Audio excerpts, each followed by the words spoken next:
Bonjour à tous et bienvenue dans cette édition du journal en direct depuis Beijing. On débute avec le prochain voyage du président chinois en Afrique. Xi Jinping débutera mardi prochain une visite d'État de 2 jours au Zimbabwe. Celle-ci sera la première d'un président chinois en un peu moins de 20 ans. Les liens économiques unissant les deux nations devraient dominer les discussions entre le dirigeant chinois et son homologue zimbabwéen Robert Mugabe. Il y a un peu plus d'un an, le président Robert Mugabe était à Beijing. À cette occasion, plusieurs séries d'accords avaient été signées avec le chef d'État chinois. Ces accords concernent le développement d'infrastructures, les énergies et leur production, la distribution de l'eau ainsi que l'agriculture. Lors de cette nouvelle visite, les accords d'un montant de plusieurs milliards de dollars devraient être finalisés avant leur application. La première chose importante que notre gouvernement, mais aussi la population zimbabwéenne souhaite, c'est la clarification et la finalisation de ce que l'on appelle les gros contrats ou encore les accords de libre-échange, les conventions de prêt. Ces derniers ont été signés entre les entreprises et gouvernements zimbabwéens et chinois. En plus des fonds attribués au développement, le Zimbabwe espère renforcer ses échanges commerciaux avec la Chine, un pays qui est déjà un partenaire commercial majeur. Le Zimbabwe veut aussi accentuer ses liens commerciaux avec la Chine. On note que les données ont augmenté depuis que le Zimbabwe dialogue avec la Chine. Cependant, le Zimbabwe aimerait aussi s'assurer que cette relation profite au Zimbabwe et que les partenaires sont sur un pied d'égalité. Les échanges sino-zimbabwéens ont culminé l'an dernier à 1,2 milliard de dollars, soit plus du double qu'il y a 5 ans. Les principales exportations du Zimbabwe sont le tabac, le coton et le chrome. Le pays du sud de l'Afrique prévoit d'ajouter de la valeur à ses matières premières, une tendance qui se traduirait par l'exportation de produits finis ou semi-finis. Pour y parvenir, il faut faire revivre les industries, un secteur ayant un fort besoin de capitaux. La pénurie de capital est une conséquence de l'interdiction faite au Zimbabwe d'emprunter auprès des marchés internationaux. Les discussions avec le président chinois pourraient évoquer une aide en direction du Zimbabwe et de ses problèmes de manque de liquidité. Ils étudieront la meilleure façon d'avoir recours au crédit chinois, en particulier pour les banques zimbabwéennes. Ces dernières ont grand besoin de crédit. Le gouvernement de Robert Mugabe s'attache à mettre sur pied un ambitieux projet de reprise économique baptisé Zima7. Celui-ci vise à créer au moins 2 millions d'emplois, à rajeunir les infrastructures et à permettre une croissance économique annuelle d'au moins 5% au cours des 5 prochaines années. Les milliards nécessaires à la mise en place de ce projet pourraient être débloqués lors de la visite du dirigeant chinois. L'Université du Zimbabwe a lancé le premier dictionnaire sino-shona dans le but de faire avancer les échanges interculturels entre les deux nations. Un dictionnaire dédié à la communication interculturelle. Ce nouveau dictionnaire a été produit par l'Institut Confucius en collaboration avec le département linguistique de l'Université du Zimbabwe. La première partie constitue la section Shona chinois, composée d'environ 1500 mots d'utilisation courante à travers le Zimbabwe. La partie chinois Shona est en revanche la première du genre. Elle est composée de 1200 mots utilisés fréquemment par les Chinois. De quoi faire des heureux chez les Zimbabwéens qui sont de plus en plus nombreux à apprendre la langue de Confucius. De plus en plus de gens veulent apprendre le chinois tous les ans. En 2007, quand l'Institut Confucius a été créé ici, nous avions une centaine d'élèves. En 2012, il y en avait 800 et cette année, ils sont 1000.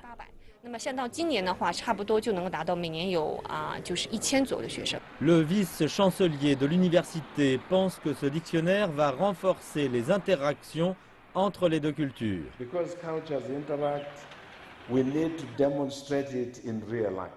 Parce que les cultures interagissent, nous avons besoin de faire vivre cette interaction dans la vie réelle. Et avec ces publications que nous lançons aujourd'hui, parmi elles le dictionnaire Sino-Shona, nous voulons promouvoir l'interaction entre les cultures. Et il n'y a rien de mieux pour mieux se connaître que de parler la langue de l'autre.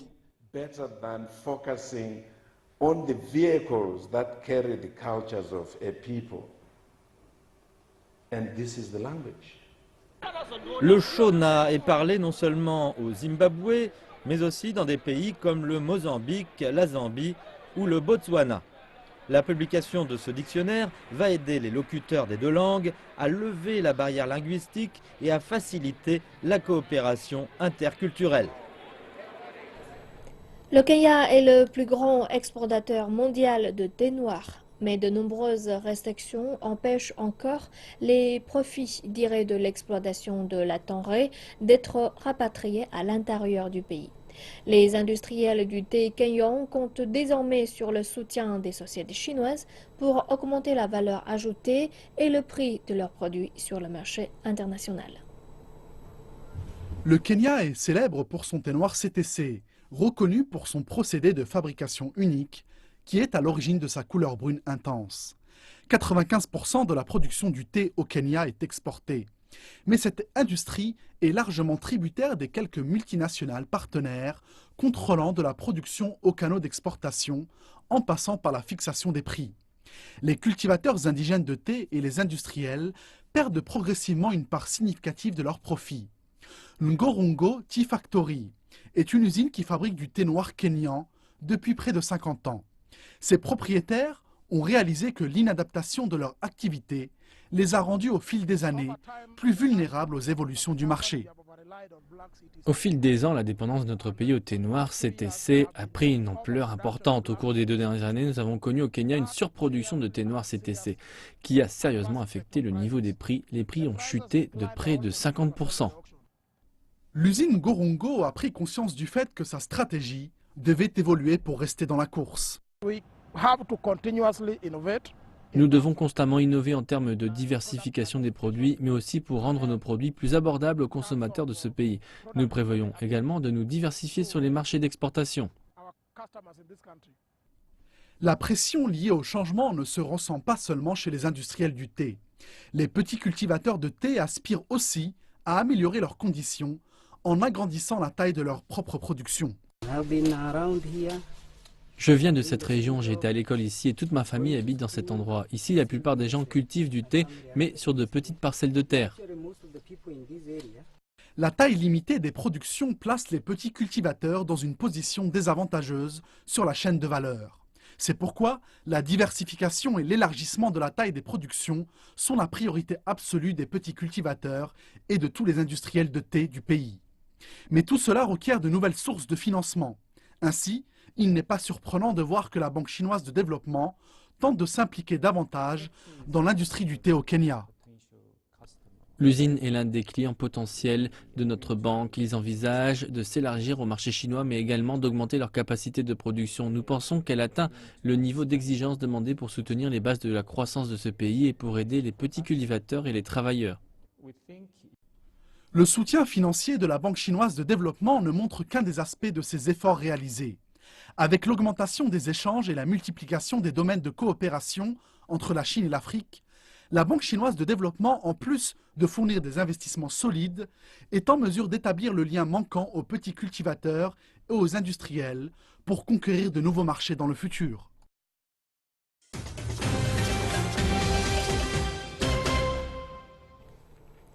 Merci de nous retrouver pour la deuxième partie de cette édition. On retrouve tout de suite Elsa Suru pour nous présenter aujourd'hui la Chine. Bonjour Elsa. Bonjour Chodan. Qu'est-ce qui nous réserve dans cette partie consacrée à l'actualité chinoise? Eh bien, nous allons commencer avec un sujet économique puisque nous allons évoquer les relations commerciales entre la Chine et la Thaïlande. Une cible ambitieuse de 100 milliards de dollars par année a été établie pour les échanges commerciaux entre la Chine et la Thaïlande, donc. Dans le cadre d'une stratégie pour stimuler la croissance, environ 300 entreprises ont exposé leurs produits lors d'un salon professionnel à Bangkok. Ces véhicules spéciaux construits par un fabricant chinois fonctionnent tous grâce à des piles. L'industrie des véhicules électriques croît de 30% par année en Chine et les fabricants envisagent maintenant d'exporter leurs produits. Ce centre de commande mobile obtient un énorme succès commercial auprès des services de police en Chine. Maintenant, ces fabricants espèrent aussi susciter l'intérêt de la police thaïlandaise. Au début, nous voulons vendre plus de 500 véhicules par année en Thaïlande. Nous pensons que si nous augmentons nos parts de marché, nous pourrons construire une usine en Thaïlande. La compagnie vend déjà des machines agricoles pour une valeur de 2 millions de dollars par année en Thaïlande. Elle espère maintenant multiplier ses ventes par 3. La Chine est un grand pays agricole et la Thaïlande aussi. Alors nous sommes venus ici pour conclure des ententes. Plus de 200 entreprises chinoises et une centaine d'entreprises thaïlandaises ont participé à l'événement montrant 3000 produits différents. Le commerce bilatéral entre les deux pays est déjà évalué à environ 67 milliards de dollars par année et certains espèrent qu'il va atteindre les 100 milliards de dollars. Cet événement est très important parce que c'est un pont pour aider à éveiller la conscience commerciale des investisseurs thaïlandais et chinois, mais aussi des entrepreneurs. Le gouvernement chinois particulièrement prête attention à ce genre d'événement commercial. Des entreprises thaïlandaises ont fait la promotion d'une vaste gamme de marchandises d'exportation, particulièrement des produits dans le domaine de la santé, des stations thermales et des massages, qui intéressent particulièrement le marché chinois. La Chine et la Thaïlande voient des avantages mutuels dans un partenariat économique en pleine expansion. Pour les entreprises chinoises, la Thaïlande offre un accueil intéressant et une passerelle pour la communauté économique de l'ASEAN. Pour la Thaïlande, plus d'1 milliard de consommateurs chinois représentent un marché énorme. La communauté économique de l'ASEAN va lancer formellement à la fin de 2015 les célébrations qui vont souligner le 40e anniversaire des relations diplomatiques et commerciales entre la Chine et la Thaïlande. Le secteur chinois de l'énergie solaire se développe de manière exponentielle. Des centrales solaires de la province du Hebei tentent désormais de combiner recyclage et agriculture. Les plaines du nord de la Chine subissent une vague de froid d'une intensité jamais vue depuis des années. Cela devrait être un cauchemar pour les éleveurs de porcs, mais Chen Zhengting n'est pas inquiet du tout. Cela car ses porcheries sont chauffées à l'énergie solaire, une énergie qui ne lui coûte rien. Le projet est appelé Soleil Doré et nous l'avons intégré en 2009. Le gouvernement fournit des financements pour la centrale solaire et en retour nous vendons l'électricité à un tarif préférentiel pendant 20 ans. Plutôt que d'utiliser une chaudière pour se chauffer, ces panneaux solaires placés sur le toit de la porcherie fournissent une électricité de base aux fermes et villages voisins. L'électricité produite par la centrale approvisionne en moyenne une centaine de foyers par mois. On peut faire pousser toutes sortes de choses entre les panneaux. Maïs, choux chinois, pommes de terre, voire même herbes médicinales. La production représente 70 à 80% de celle des terres normales. Nous testons différents types de cultures ainsi que de dispositions des panneaux solaires. L'objectif étant d'optimiser la disposition et la hauteur des panneaux solaires en fonction du type de culture. La production est correcte grâce au type de terre de ce champ. Les élevages de porcs et les agriculteurs connaissent que ratés. Mais ceux-ci sont compensés par les revenus générés par la vente d'électricité. Continuons à présent notre série sur l'expédition sur le glacier Goulia. Pour obtenir des carottes de glace, les scientifiques doivent transporter de l'équipement et de l'approvisionnement depuis l'encampement vers le point de forage. Aujourd'hui, s'adapter à 5700 mètres d'altitude est déjà un défi, encore plus que de transporter des tonnes d'équipement. Voyons les défis qui attendent les scientifiques et comment ils vont y faire face. Rester ou partir, c'est le docteur Rodrigo qui va en juger. Il teste les niveaux d'oxygène et le rythme cardiaque de tout le monde chaque matin pour voir s'ils peuvent continuer à travailler dans l'expédition. Il faut 3 jours pour s'adapter. Nous sommes en fait au 3e jour, donc ça va mieux. Les gens dorment plus. Jusqu'ici, rien à signaler. L'appétit, jour après jour, est mieux que le premier. Pour le moment, ce n'est pas un dur travail pour nous, mais il le deviendra. Dans une paire de semaines, je pense qu'il y aura un pic. Les scientifiques et les porteurs font face à un grand défi quand ils transportent de l'équipement du campement vers les sites de forage. Après une longue discussion, l'équipe a accepté d'essayer la solution du guide de montagne.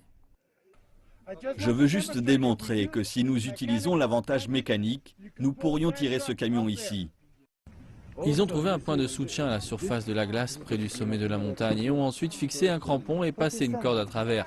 Les membres de l'équipe pourront alors utiliser la corde et lever la motoneige. Mais l'opération est très limitée dans le temps.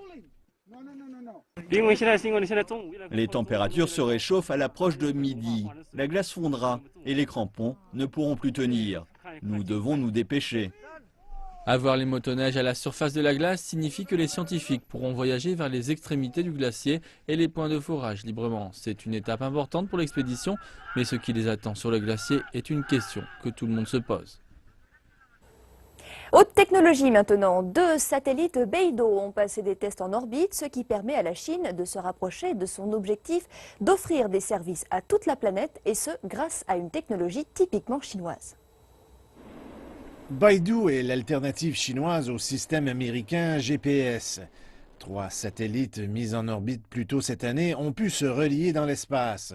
Cela signifie que le système de navigation chinois est maintenant prêt à offrir une couverture mondiale. Les horloges atomiques faites en Chine qui sont dans les satellites sont plus stables et plus précises que celles de la génération précédente. Le lien interstar garantit que la moindre donnée ne sera pas perdue pendant la phase de transition, ce qui est fondamental pour améliorer l'exactitude du positionnement. Cela va permettre l'installation de stations terrestres dans des zones où peu de terrains sont disponibles. Cela nous permettra de réagir rapidement à n'importe quel changement qui se produit avec les satellites.